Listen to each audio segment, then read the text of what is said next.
at the University of Michigan Law School, where adults presumably attend, and I'm quoting now, post-election self-care and food and play. So this included Play-Doh and Legos, a safe space for people to go to, feel, I don't know what. And that is kind of the question to you. What is a safe space exactly? Well, in my opinion, the role of higher education is to foster debate, but also to be cognizant of students that are coming to our campuses from many different backgrounds. I work at DePaul University, which is an urban campus here in Chicago, a very diverse campus. Right. And so, for example, in my class, the way that I approached it the day after the election was to return to themes that we had talked about prior to the election in terms of the role of a press in a free society. And okay, the role but wait of the press a second. I'm sorry to interrupt state. you. And I think those are great questions, and I'm glad that you're raising them. But the role of the university, in practical terms, is not to foster debate. It's to squelch it.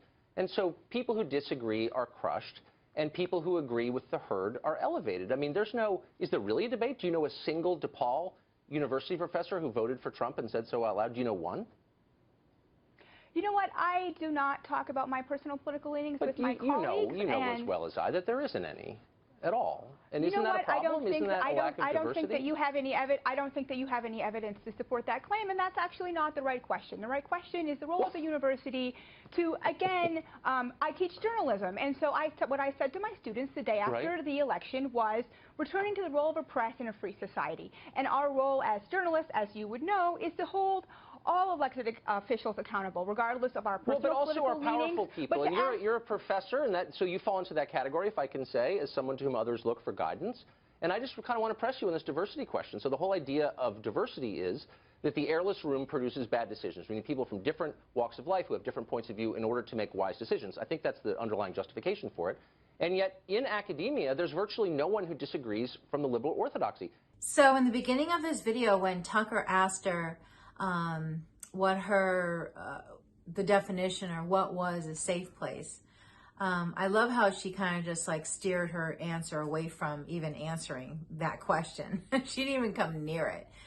And I just think the whole idea, Tucker was saying, after the election when Trump won, universities created safe places for students who were, I guess, traumatized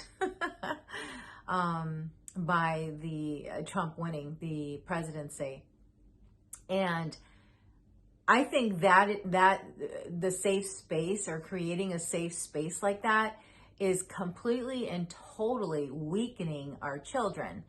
We didn't have safe places when we were in school. We, as far as I know, turned out okay. If we were feeling bad about something, or if we had any concerns about anything, we went to our guidance counselor, right? And that was the support system that is still in the school. So why do they need to even create a safe place for children? When they get into the workplace, they can't go to a safe place. They have to learn how to listen and hear people with opposite opinions. They have to listen and hear maybe even their manager saying something that they totally disagree with.